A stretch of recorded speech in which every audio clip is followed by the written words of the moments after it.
Okay, so welcome everyone to another policy at McCombs. We're happy to have with us today Professor of Law, Todd Zywicki from the Scalia Law School at George Mason University. He's going to talk to us about something very uplifting, the 10 largest threats to capitalism and the rule of law. So Todd, thanks for joining us. Yeah, if you're not depressed already, you're going to probably be depressed in about half an hour after I talk about this. Of course, the challenge here was narrowing the list down to 10, so that it would have a catchy title. So I think this is pretty severe times, pretty serious times we live in that there is a constellation of forces, all of which in isolation we're kind of aware of, but put together, I think, is really quite a profound challenge to our sort of whole system. And I think these are really deep-seated threats to capitalism and the rule of law. And let me say at the outset, I am an unapologetic fan and supporter of capitalism and the rule of law. So this isn't going to be sort of a balanced talk in the sense of assessing whether capitalism and the rule of law is a good thing. I'm going to take that as given, and I'm going to really focus on all the forces that I see that are sort of brewing that we should be aware of and be concerned about. Even more concerned because at the end of the day, I'm not sure I have very good answers for a very optimistic scenario for how to deal with a lot of these sorts of things. And I think that's the next step to try to figure out what to do about all of this, because as we're going to see, I think the forces are philosophical, they're psychological, they're economic, they're political, they're institutional, they're cultural.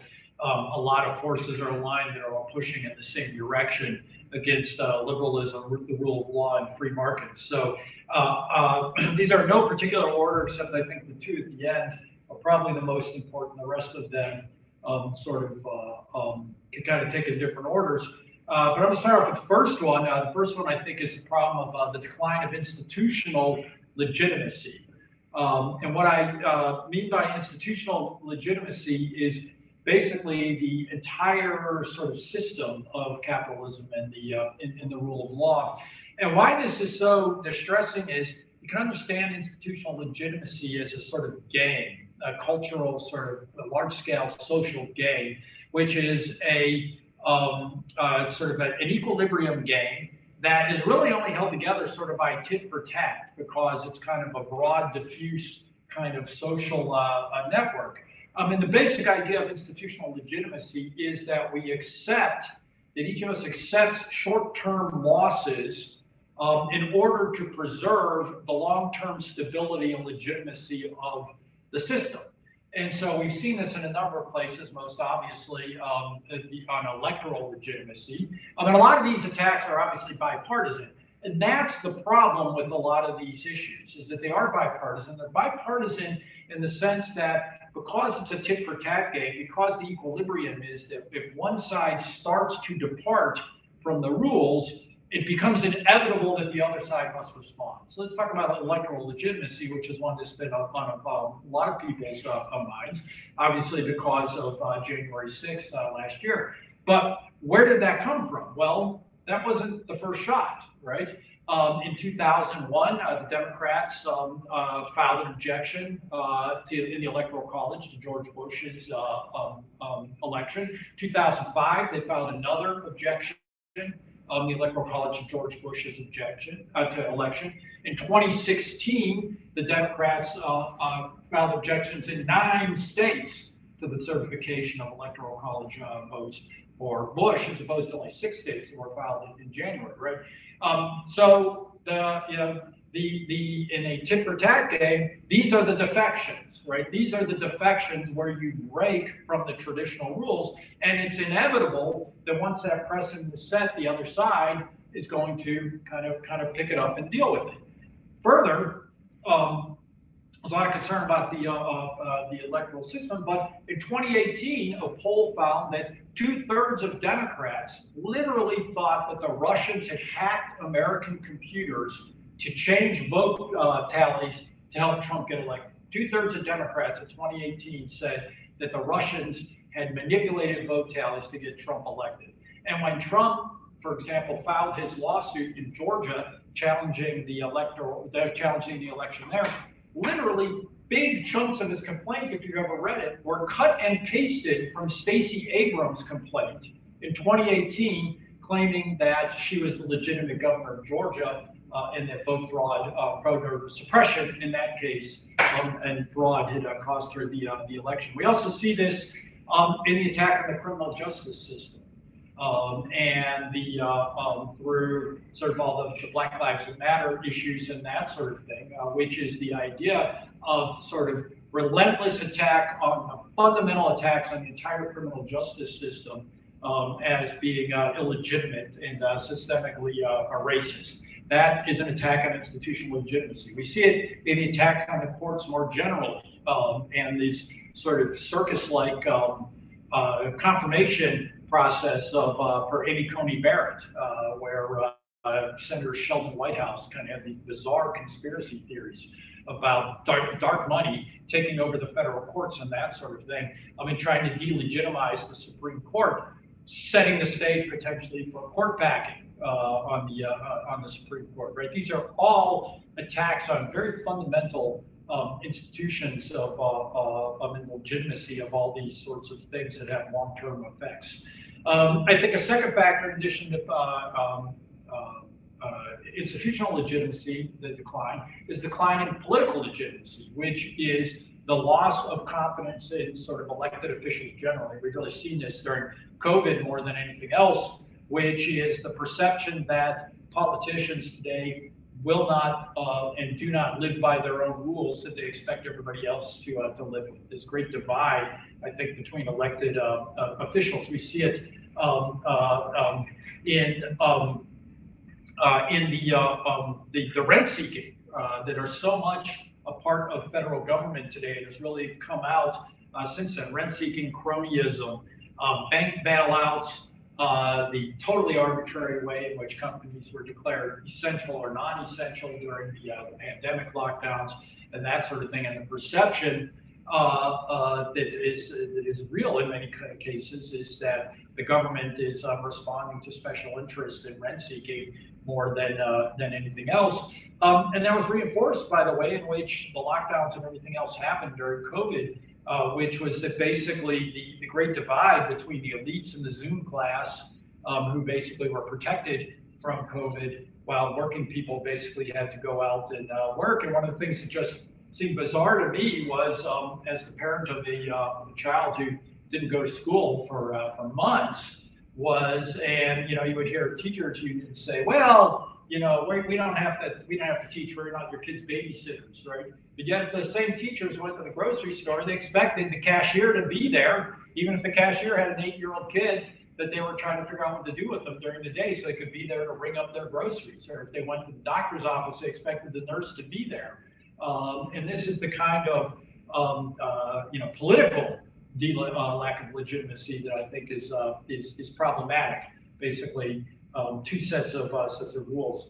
I think the third problem is just simply the rise of the administrative state. The rise of the administrative state and the decline of democratic control generally.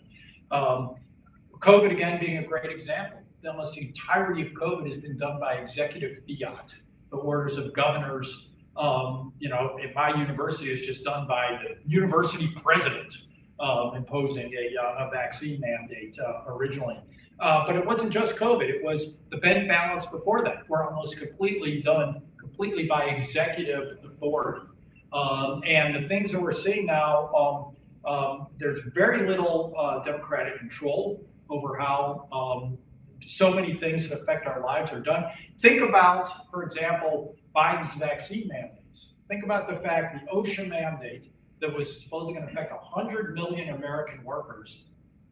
And the Supreme Court said barely, 6-3 vote, no, but 100 million workers were going to be forced to get vaccinated simply by a speech by the President of the United States and an order to to OSHA to vaccinate people, right?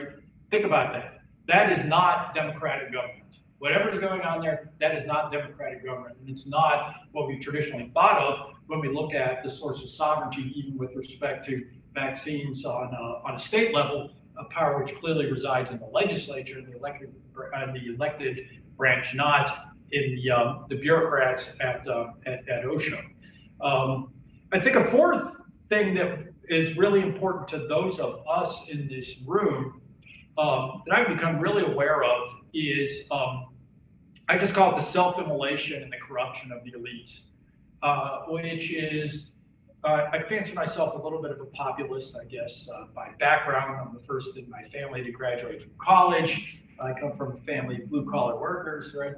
But what I've really come to appreciate over the past couple of years is something that the framers understood and I never really appreciated, which is the importance of having a responsible, thoughtful, serious elite class in the country in order to stabilize the gales of populism. Basically, people who would be more prudent, who would be thoughtful, and who, going back to my first point, would be invested in the legitimacy of the institutions to preserve it and basically say, this is important for the country. Now, the framers pointed to this, right? The idea that the framers, for example, wanted to have a judiciary that was not elected, that they wanted to have a Senate that originally was indirectly elected by state legislatures for 6-year terms, that was going to calm the passions of the House. The president was going to be indirectly elected from the Electoral College. But more than anything else, they talked about the role of elites, of sort of stabilizing a democratic society. And we have lost that. Our elite class in this country, I think, is unbelievably corrupt and self-interested and dishonest. Obviously, it starts at the universities, which have basically just decided to throw all their principles of free speech and the like on the bonfire, but have been enlisted basically into an anti-capitalist, anti-rule of law agenda and all this sort of stuff. But it's not just the universities. Basically, every major elite institution in the country now is aligned against capitalism, as we've traditionally understood it, the rule of law, in my view, constitutionalism. Universities, social media, most churches, government bureaucracies, Silicon Valley, major corporations now basically have signed on to the woke agenda. The public health community is a classic example. The public health community basically decided to throw away all of their credibility right at the beginning of the pandemic when they took such opposite views on protests against lockdowns versus BLM protests, right? Naked political opportunism that had nothing to do in any meaningful way with public health, as well as the things that have come. And even in recent years, what we've seen is the military now has become increasingly woke in part of this. And the remarkable story of the FBI over the past few years, which I don't think anybody would have thought that the FBI would kind of be turned into sort of what it's become. But if you think about all those corporations, churches, universities, Silicon Valley, social media, the government bureaucracies, every single institution is pretty much squandered its legitimacy over the past few years. And the problem is, I don't know what fills the gap, right? Is Joe Rogan the solution? I mean, is this sort of the new elite class that's going to kind of create these places for these sorts of sober analysis of policy? Oh, and I forgot, of course, about Hollywood and the media, quite obviously, are also part of this particular dynamic. Those are really important institutions that, for whatever reason, the people in these institutions just decided to set themselves on fire, figuratively, right? You just blow up decades or centuries of accumulated goodwill and capital for short-term political gain. And I think that leaves a real vacuum. I think the fifth issue is a general decline of social trust. It's very important. And this is really important because what we see is that Well, first, social trust more generally is important for economic growth. We've got a lot of research that shows a connection between social trust and economic growth. And the reason, and the more general point is when people can trust each other, then there's less friction in society, right? But where people feel like they can't trust other people, then they call on government coercion to make people do things. And so it's a fascinating study I looked at in support for things like vaccine mandates, mask mandates, people's willingness, what their attitudes are towards masking, social distancing, and that sort of thing. And what predicted a lot of those behaviors was first, of course, with people's perceptions of their own risk of order, but also their views of whether or not they could trust their neighbors. And so people who had a sense of low trust in other people were much more likely to support coercive measures to deal with COVID. And that creates a lot of these frictions then that we see around these particular issues. And one of the things I think is very fascinating about this is this does not seem to be symmetrical as far as we can tell. There's this fascinating paper by Mill and Morgan that was an experimental economics study. And it had to do with one of these experimental economics games where they were testing for spite, which is basically, would you deny somebody else, and I think the way it was set up in this game is, would you deny somebody else a benefit even if it costs nothing to you to provide it? And so what they found was that in general, people were pretty generous. Be like, there's no skin off my nose, right, if I give this guy some benefit. What they found was that if you told somebody who is a Clinton voter that the person they were playing with was a Trump voter, they would become 30% more likely to engage in spiteful behavior towards their partner in the game, whereas Trump voters were indifferent as to whether or not the person they were playing with was a Clinton voter or a Trump voter. So basically what it was that the Clinton voters in 2016 were willing to engage in spiteful activity towards Trump voters simply once they learned that they were Trump voters. And I think that drives a lot of this underlying what's going on here in terms of the social trust and in terms of the way in which this willingness to use coercive measures, whether it's with respect to COVID, whether it's with respect to CRT training, a lot of these sorts of things, basically, I think, relate to this this sort of asymmetric view of social trust towards other people and the rise of coercion.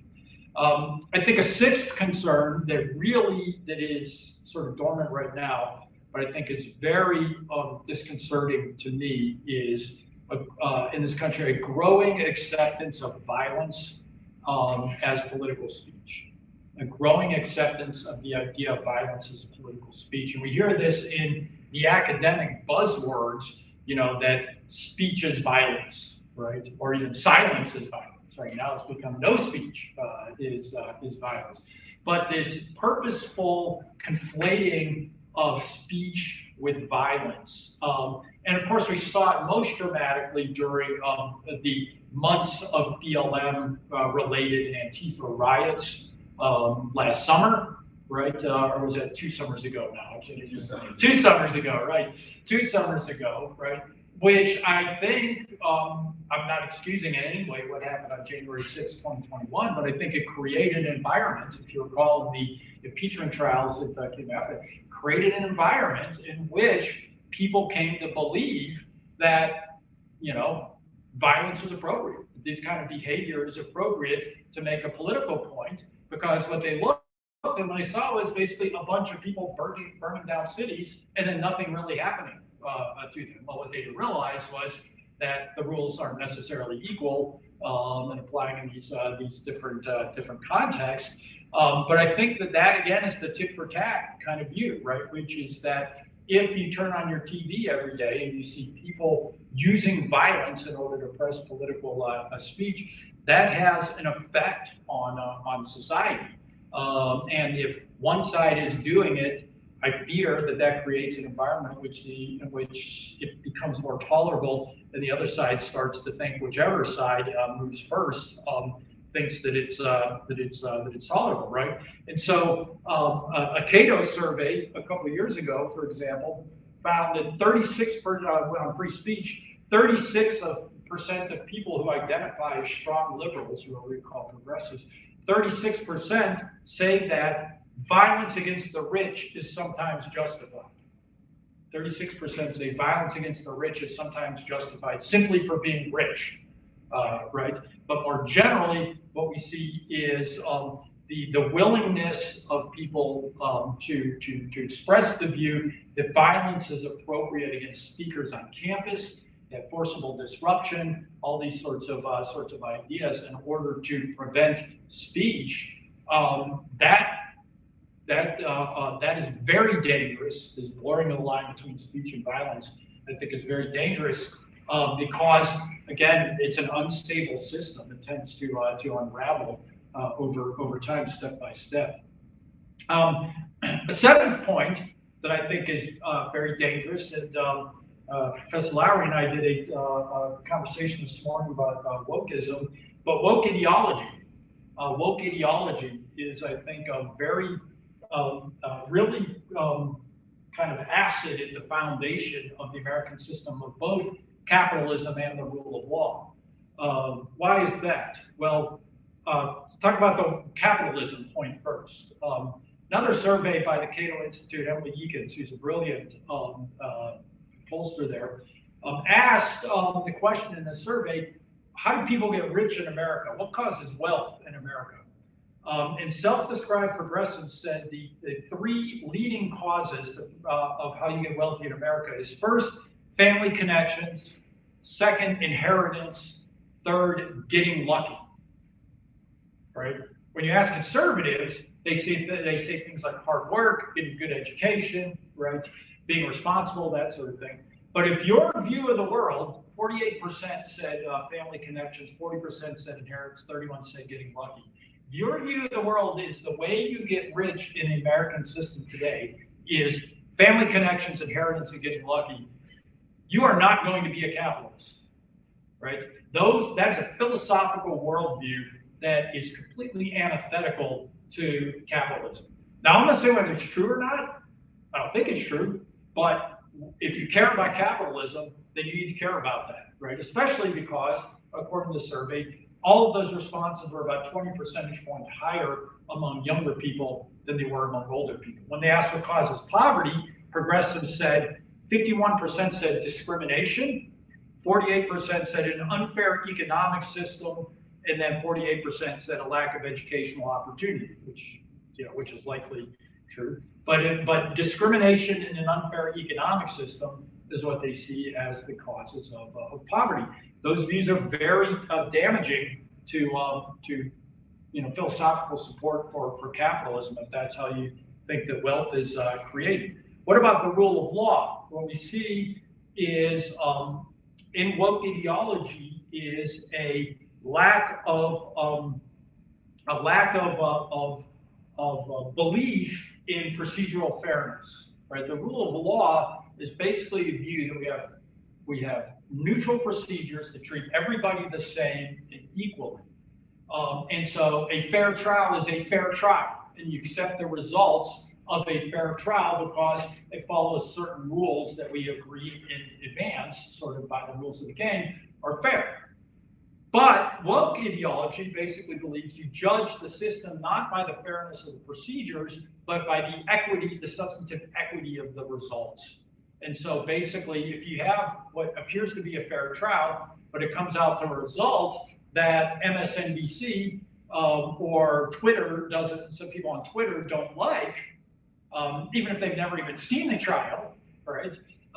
Then you basically say the system is corrupt. The system is racist, is systemically racist, and everything that goes along with that. And so basically, when we see that are these ideas that that wealth is created by luck and family connections, not by talent and hard work and competence, and an attack on sort of the idea of fair procedures and the rule of law are really corrosive to the fundamental philosophical foundations there. And so that's why for example, that free speech is doesn't really fit in the woke worldview.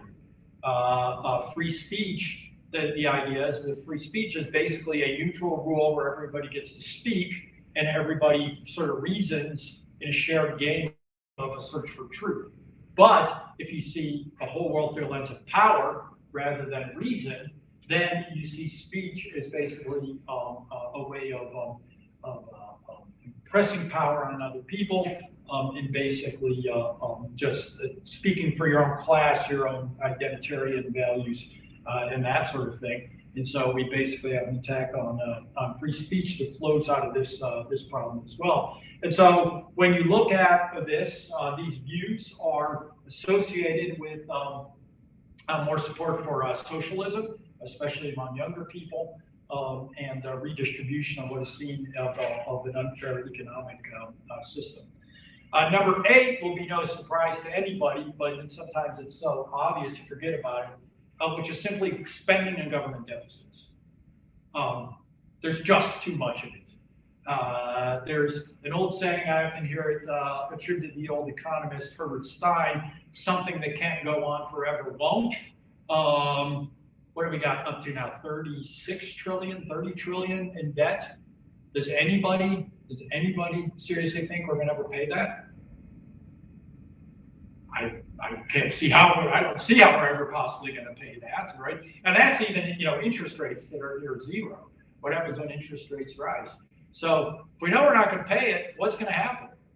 And we just keep spending more and more. What did we spend, 6 trillion or something? Was our budget this year, which we've got about 3 trillion. I think we raised in taxes or something. It's just like crazy money, right? But nobody seems to think it's a problem. Maybe it isn't a problem. I don't know. But we know they're not going to pay it, and we can't see that. I can't see there's any stomach for actually reducing spending, and I don't see that how much more they can raise taxes without sort of, getting into a Laffer curve type situation where people start avoiding taxes on the things we've had in the past.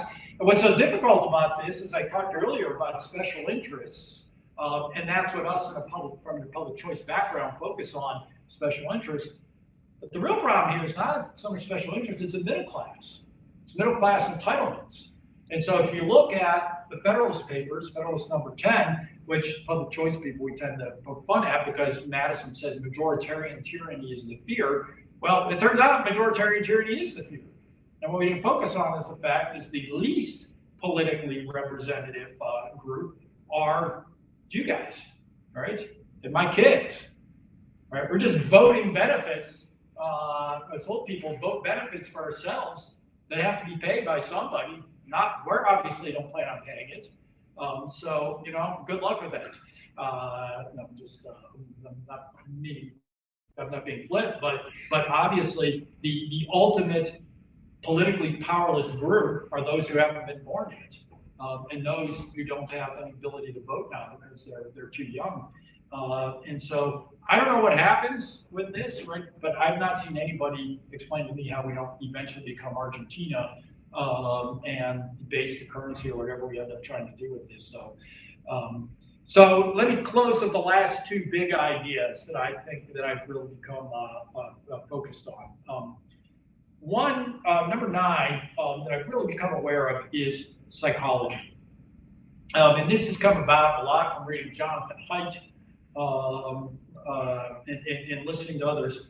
But there's a particular idea, there's a particular mindset that free people have to have in order to sustain a free society, a free and responsible society of relatively self-reliant individuals who work hard, play by the rules, and that sort of thing. And it's an idea that comes out of psychology. And again, I'm going to cite the work of Emily Ekins on this. It's an idea in psychology called the locus of control. And one idea is what's called an internal locus of control, and the other is the external locus of control. Internal locus of control is the idea that you are more or less primarily responsible for what happens to you in life, whether it's good or bad. The external locus of control is the idea that other people in your environment primarily determine what is going on in your life. Now, here's what's fascinating about this is number 1, people express a high internal locus of control tend to be more conservative. Here's another thing.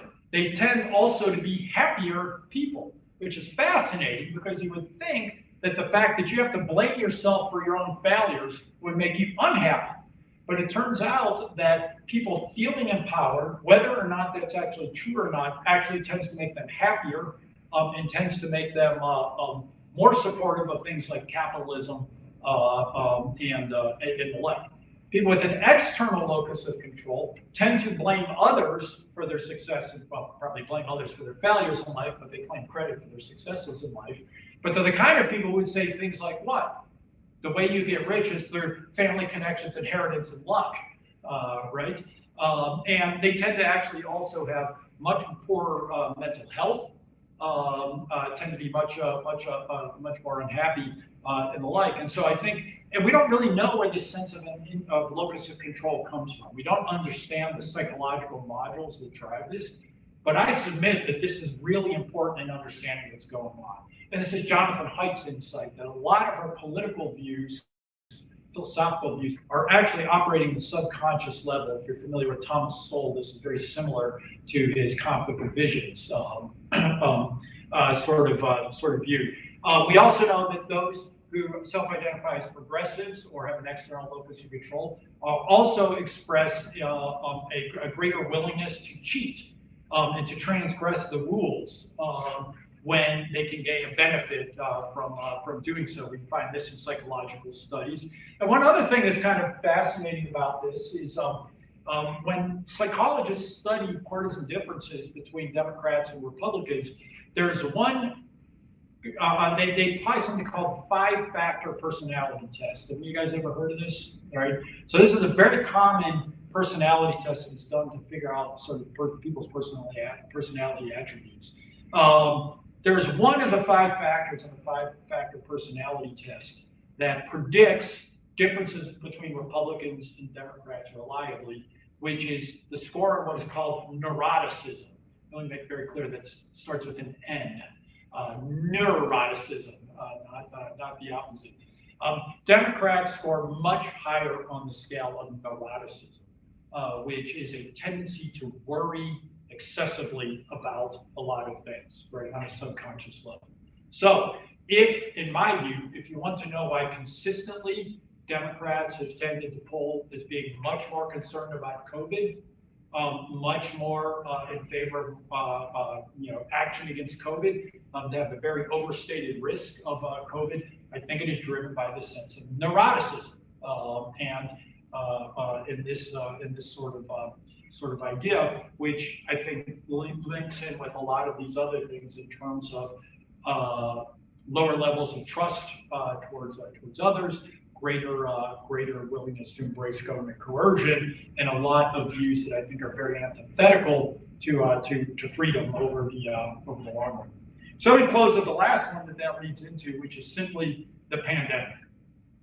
Simply the pandemic, which is, I think, the pandemic has brought to the fore almost every single one of these forces in bright relief. Obviously, as I was just saying, these psychological issues of neuroticism and social trust and these characters type things have obviously become a huge part of the political response here. The political legitimacy issues of politicians making rules that they don't abide by. We've all seen these stories of, Gavin Newsom almost lost his job in California because he was going out to parties while he was making everybody else wear masks in that sort of thing, right? The rent seeking, the cronyism that's been involved, and the corruption of how governments have dealt with a lot of these lockdown orders and that sort of thing. The intolerance of risk and being able to think rationally about the risks and the costs and benefits of these sorts of all the actions we're taking. All these sort of things have kind of come into bright relief, I think, all at one time with the pandemic, which is this great force that touched on a lot of these factors and caused them to really lead to these quite extreme type views. I mean, obviously what's going on in Canada right now is a good example, but it kind of has empowered a lot of these things. And here's the thing to think about, which is, and I'll close on this, which is human evolution obviously goes back hundreds of thousands of years.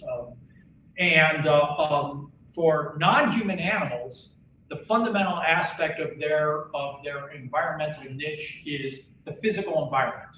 Right? You may be some ant in a rainforest that feeds on some sort of leaf, some particular leaf, right? Or you've heard the story about the dodo birds and all these sorts of creatures that have these very unique kind of environments. If the environment changes, then that basically wipes out the species because they're not very flexible. Humans are fascinating in that we have two fundamental characteristics that have shaped our human evolution. The first and most important is other people. Other people. Our huge brains, our ability to communicate, our sociability, and our ability to build these massive cities and environments and structures and institutions to be able to move from a world of where we evolved of 200 people or so in small bands that move around, that can't store wealth, and that are sort of extended kin relationships, right?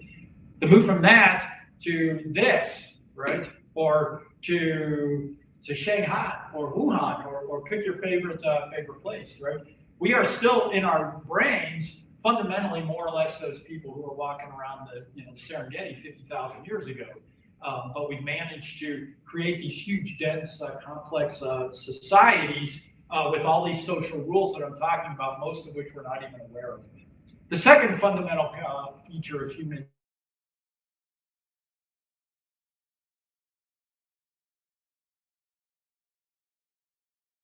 people than all the wars that we are aware of. Think about World War I, for example, which killed, I think, maybe 10 million people worldwide, something like that. I was just looking at this recently. It may not have been that much. The Spanish flu killed like 10 times as many people. Maybe it was, I saw the other day, the Spanish flu killed 75 million people. And I think World War I killed something like 7.5 million people, I think is what it was.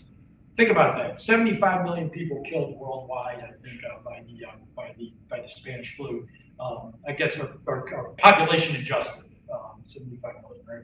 But you go back, pandemics have killed, viruses kill people, right? And it's one of the reasons, if you've ever read the book, The Red Queen, it's why we've sort of evolved the way we've evolved. But what we've never dealt with is what we've dealt with now, which is a pandemic that breaks out in a highly globalized global society with high population density involving what appears to be a man-made virus, as far as we can tell. It's created a great stress on our system and in our institutions. And where this leaves me on a downer note, on an already downer set of remarks, is I feel like we have not fared very well in this crisis. I don't feel like we fared very well in the 2008 financial crisis. And I'm still not sure whether we fared very well in response to the terrorism crisis in 2001. But my sense is our ability to respond to crises is not getting better. And so I fear, what happens if we have another crisis? What happens if we have another crisis with $36 trillion in debt, a huge deficit in social trust, huge problems with institutional and political legitimacy? We could kind of keep muddling along, but how much longer can we muddle along? And with that, I'll take questions and comments.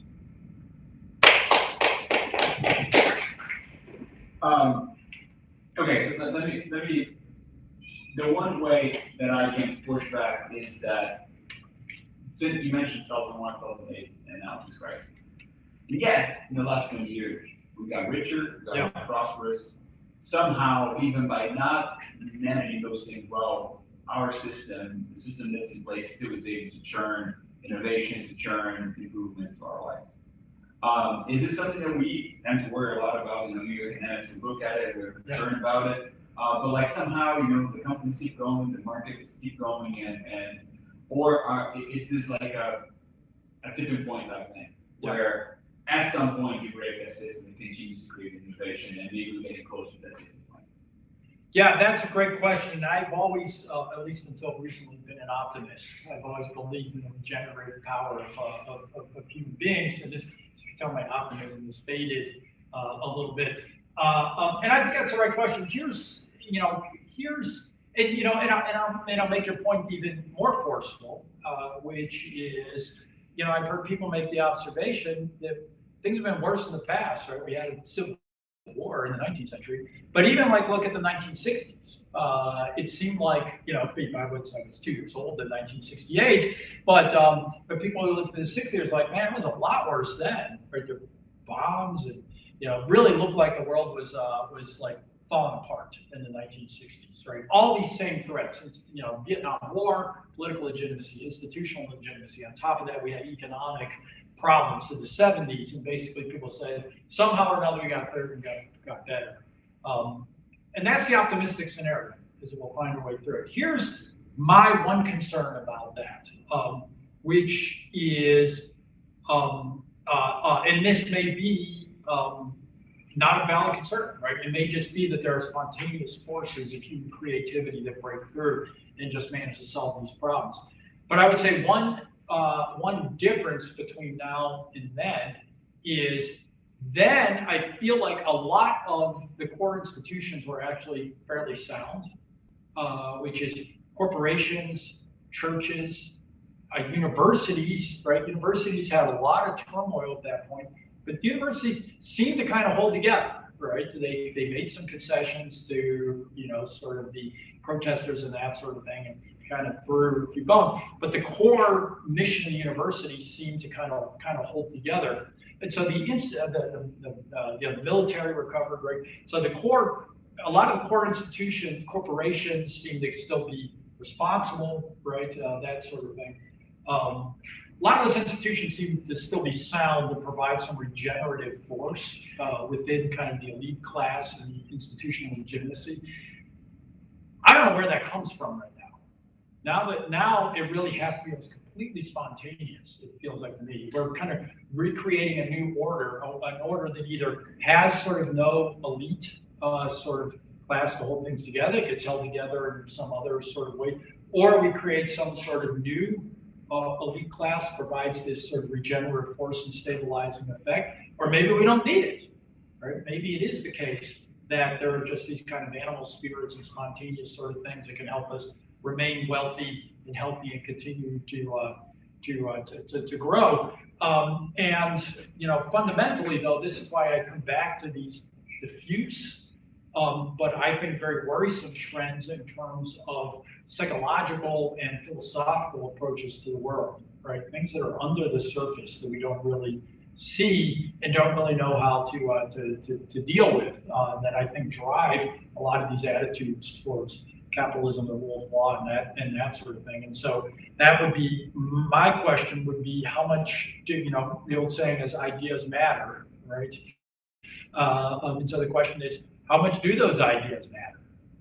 Do they matter on a social basis? And if they do matter, do they end up being sort of self-correcting over time, such that either you can have a stable system of capitalism, the rule of law, and constitutional government, even though a lot of people hold psychological and philosophical views that are very hostile and really antithetical to it, or do those people end up over time basically coming to appreciate the system?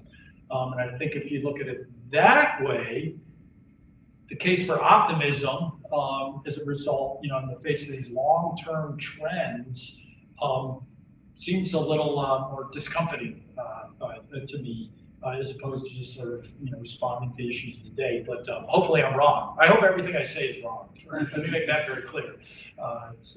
Or that even if it's right, that there are solutions we could come up with that will actually will help solve some of these problems. I just want to follow up a little bit on this. One thing that's I've been sort of stuck on, because I've had the same thing, like losing the optimism. One thing we continue to talk about is like Moore's law hides a lot of rot, right? The sheer number of computations being done to make human life better now compared to the 80s is enormous. We don't really have a counterfactual. What would a functioning society look like with semiconductors growing like that? So it could be that everything has been going to hell, but we just covered it up by do logical computations, and if that comes to an end, who knows? That's Yeah, in the back of my head. No, yeah, I mean, it could be more and more of these sort of like tournament-like effects where we have these sort of great breakthroughs that end up creating huge amounts of benefit for a lot of people, right? I mean, I think is your point, yeah. And that's partly sort of what the response to my concerns about spending and budget deficits is simply, well, if we grow enough, we'll just grow the economy enough and it'll become a rounding error, But the only reason we haven't collapsed is we just ran through one of those. That's not exactly. Right. That's right. And that's and so maybe it's the point is that maybe there is this self-generating type thing, like you're saying, that Moore's law can more or less continue forever. That is possible. I mean, it's continued for 30 years here now, pretty well, right after we got through the 70s. But that's a lot. That's a lot to bet the farm on. It seems like to me. So, yes, sir. I have a couple of quick comments I just wanted to put out there. So, through the course of the remarks, which I really appreciated, there was a coupling or even equating the capitalism and rule of law. Yeah. And I would propose that it is at least worth the consideration. The demands of output created by capitalism, lead to stresses that are put on institutions, rule of law, that lead to diminishing integrity of the government. So I don't know that it's a foregone conclusion that they are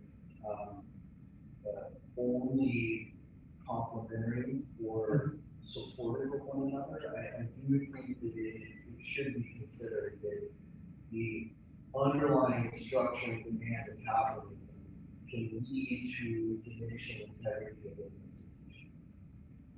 institution. That sounds plausible. I think I don't want to put words in your mouth, but tell me what you're thinking. You like inequality and that sort of thing? I think that essentially the desire to the need for output, for growth, for the accumulation. I believe that those demands are ones that lead to the desire to bend and break rules, the benefit of the demand of output. Interesting. So that to the extent, I'm going to have to think more about this, but I think it's a very good, very good observation. If I understand what you're saying, basically kind of building over what you're saying is this need to constantly be growing, right? To constant growth, and it is almost like a drug. It's almost like addictive, that it requires sort of more and more hits, and is that kind of an accurate way of describing it? And sort of consumerism and all those sorts of things. That's the primary driver in some of these things, the rule of law, integrity of institutions. They can be things that are more easily sacrificed in order to accomplish the point. And I believe that there is an inherent tension amongst integrity here and the demands of growth and to sustain that growth. Right. I think that there can be a tension. Yeah, I mean I'll have to think more about that and put more concrete aspects on it. But it's a very good point. It's something I need to think more about. You're right. I just simply assumed. I guess I'm a Hayekian, so I just simply assumed that the rule of law and capitalism go together and that they're both valuable independently. But if there's a tension there, I think it's worth thinking about. And I think, and this does require some more unraveling that I'm going to give here, right? So I'm a very big fan of the work of Steve Tellis, if you're familiar with him.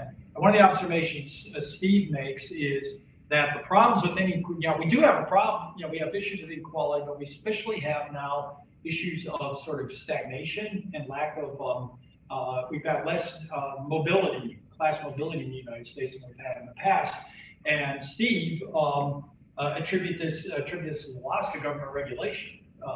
right? And that a lot of the things that are attributed to capitalism might be properly attributed to government regulation, bureaucracy. So you take things like occupational licensing, for example, which has become more and more widespread and is very detrimental to minorities and lower income people, especially.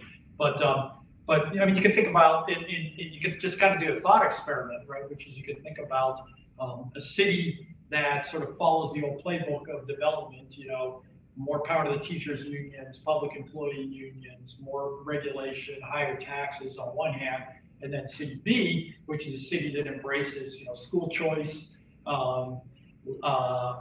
gets rid of the minimum wage, gets rid of occupational licensing. Which one would you expect would be better in 10, you know, if you came back in 10 years?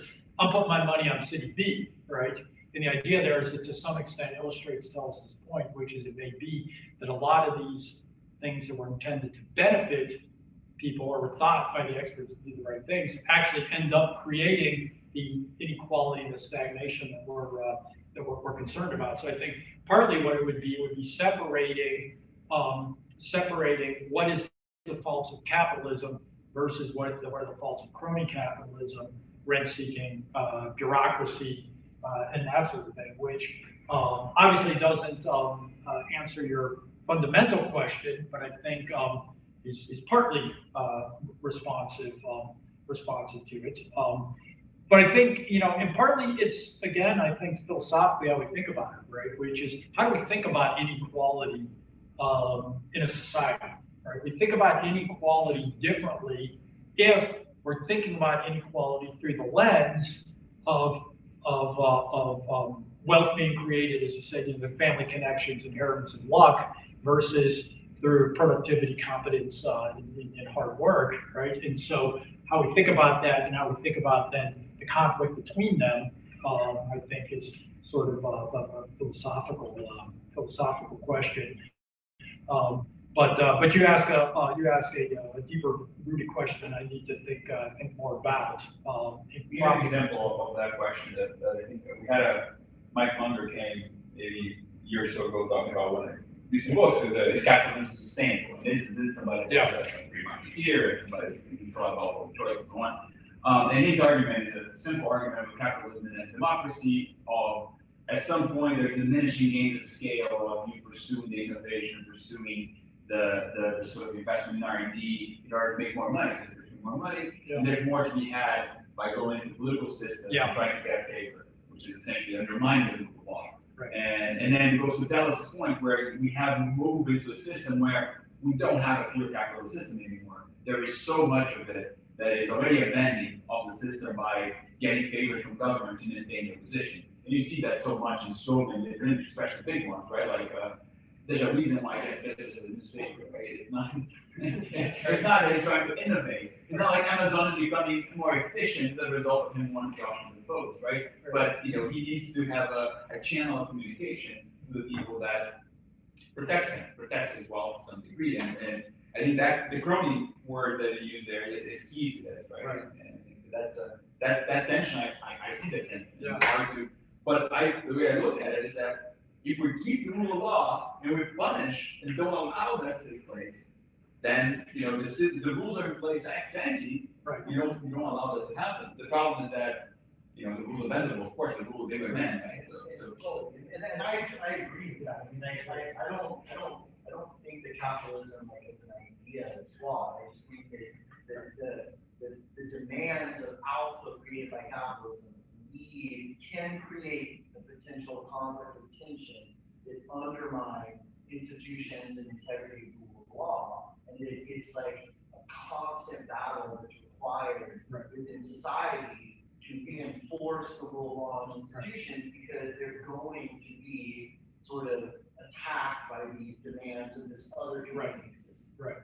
Yeah, and I would say the last thing, and you've got a question, the last thing to think about is you mentioned greed, right? Which is greed is inherent in human nature, right? And so greed's going to be, regardless of what the system is, we're going to have greed, right? You know, just take different channels. And I think this is pointed by politics of rent seeking. is that greed can take different forms. Like if you can make more money by rent seeking and getting favors out of the government than you can from being productive, then that's where you're going to invest your resources, right? But it's not just financial greed; it's status. It's all these different sorts of currency that human beings have when we interact with each other. And I think Mike Munger asked the right question then, which is, does capitalism sow the seed of its own destruction? Perhaps for the reasons that you're saying, but perhaps also because of the increasing pool of wealth creates increasing incentives to engage in rent seeking and political activity, which I think is quite plausible, right? As a system. And so, the bottom line on rent seeking is, that the only way to reduce rent seeking is simply to reduce the size of government. Right? So long as the government is in the business of handing out billions of dollars of prizes and punishments, people are going to invest to try to get the prizes and avoid the punishments. They just will, right? And we can move around the deck chairs on the Titanic, but that's the reality of it. And so when I think of the rule of law, I think in terms of the engine of cronyism, the engine of rent seeking is discretion, which is the ability to arbitrarily pick winners and losers, to say, we're going to call you an essential business, so you get to remain open, and your we're going to say is non-essential, so you have to remain closed, right? Those sorts of things. Or bank A gets bailout money, bank B doesn't, just because, right? Which is essentially how they did it. And so when I think of the rule of law, I think in terms of sort of structure, sort of equality of treatment, rules announced in advance, limits on executive discretion to pick winners and losers. But all of this is meaningless, basically, so long as the government has this great power to regulate and hand out prizes. Now, that's not to say that the government shouldn't be in the business of handing out prizes and punishments, but it is to say that if the government does do that, then not the people who get the prizes are not the people who we necessarily think should get the prizes ahead of time, right? And so we need to be thinking about that when we set up the government, when we decide what the government's going to do, and the institutions to execute it in terms of sort of constitutional structures and the like. We are in the world of the second best, right? We're in the world where there is greed and there is, all these sorts of forces. So thank you for that question. I have one more question. Yeah. One of your points was the sort of like, not corruption, but like the have less good elites. The what? You mentioned that we have like our elites not as good. Our elites, yeah. Yeah, you mentioned I remember the word you used, right? Right. But I'm putting like a public choice again at like we can never assume that people are good. No, that's right. Right. We were self-interest, they have greed, and that's part of human nature. So what about the elites from before that were more like in charge of this, like, leading things, keeping track of this, making sure these things were working? That is not now. What were they different in their sort of composition before, or no, it's just that they're just as bad, just that somehow there were constraints in place, the incentives in place that have changed somehow? I think it's. I mean, what do you think? I don't know. I'm totally serious. I cannot accept. I don't have evidence to accept that people were better or worse. Right. People are people. Right. And whether they are differently educated, sure. That maybe there was one of my favorite entrepreneurs talks a lot about the virtues that are lost, right? That's the point of like, courage is something that is no longer what are the virtues? Classical virtues. Yeah. You said Justin Bieber? Yeah. So that's the kind of stuff that's no longer a big focus of our upbringing or education system. So one that might actually lead to different kinds of people on top. So I can see that. But in terms of their desire to go get ahead, desire to get favored, greed, all that, there's no difference before. So it must have been something about the institutions around them that created the constraints for them to act in a good way, right? They act well in the right way because they set it around them, and now somehow there's something changed. And I don't know if I can put a finger on what about the elites now that make them so weak in their needs. Right. Then it was. Did you have any comment on that? Well, you could look at back in the day, the elites went off to the trenches with the boys, right? And sure as hell not doing that anymore. So yeah, the willingness to sort of step up and push back against craziness was there. And in the 50s, you had a serious anti-communist push by the elites, and now they won't do that. They're too scared to be calling it the right thing. So it does seem like there's some empirical evidence, at least. My suggestion is like, my sense, and this is just my sense, but it's a valid critique, right? So it could be wrong. My sense is that the elites have changed in the sense that those who were kind of stewards in the past of universities and corporations and churches and civic institutions and the media and Hollywood, right? That they were self-interested, they agreed, but they also had a sense of obligation to the credibility and the long-term legitimacy of the institutions in which they operated, which do not exist now. They're basically seen as mechanisms to use, as far as I can tell, they use the credibility and they use up the credibility and the capital value of these institutions in order to accomplish political goals. That basically, rather than seeing themselves as stewards of the institutions, they basically take all of that accumulated capital and bring it to their own sort of to what they're doing. Now, what causes that? I think partly it may be character type things, like you said. This is something I have to think more about. Partly maybe that. As you were talking, Richard, I was thinking about Charles Murray's book, not Losing Ground, Coming Apart, his most recent book, right? And I've become very aware of this. I'm a first-generation college graduate, but living inside the Beltway, it's like, and I'm sure it's the same here in Austin now, living inside the Beltway, it is like living in a different world. I mean, you think about something as simple as the vaccine mandate for the center, the CMS vaccine mandate that was upheld, right? And if you read the lower district court opinion, and they talk about how this is going to devastate rural healthcare systems, like some hospital in South Dakota or whatever, who has literally one anesthesiologist on their staff who doesn't want to get vaccinated. If that guy gets fired, they cannot perform surgery in that hospital anymore, right? That is not going to happen in Washington, D.C.